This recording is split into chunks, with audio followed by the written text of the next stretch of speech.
ఇక్కడ ఈ ఫ్యామిలీ కనపడుతుంది కదా, మున్సిపల్ ఆఫీస్కి వెళ్ళి బర్త్ సర్టిఫికేట్ అప్లై చేస్తే డెత్ సర్టిఫికేట్ ఇచ్చారంట. చూసారా?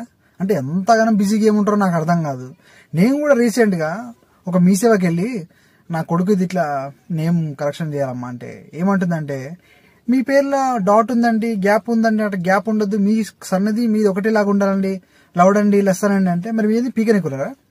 మీరు చేసే పని అదే కదా, మీరు కరెక్షన్ చేయండి, అవసరం డబ్బులు అడుగుతాం, ఫామ్ నింపిస్తాం. అది చేత కాదు మున్సిపల్ ఆఫీస్కో ఆడుకోయి సైన్ పెట్టించుకురా, ఈడుకోయి సైన్ పెట్టించుకురా.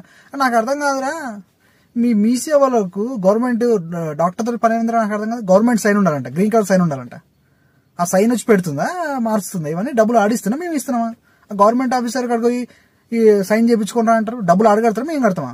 మేము కడతాం కదా అన్న. ఇంత చిల్లరగా తయారైంది అన్న. వీళ్ళకు గవర్నమెంట్ ఎట్లా చేసిందంటే ప్రతి పండగకు లీవులు, బోనాలకు లీవు, సంక్రాంతికి లీవు, రాఖీకి లీవు, దేనికి అడ్డగోలా లీవులు ఇచ్చి పడదింగిరు ఈ గవర్నమెంట్ ఆఫీసర్లకు. ఇలా కళ్ళు నెత్తికి ఒకటి ఏమంటే ఒకటి ఇస్తారు, ఒకటి చేయమంటే ఒకటి చేస్తారు. మీరు ఎందుకు పీకనీకురా? మీరు గవర్నమెంట్ సర్వెంట్, మీరంతా అర్థమైందా?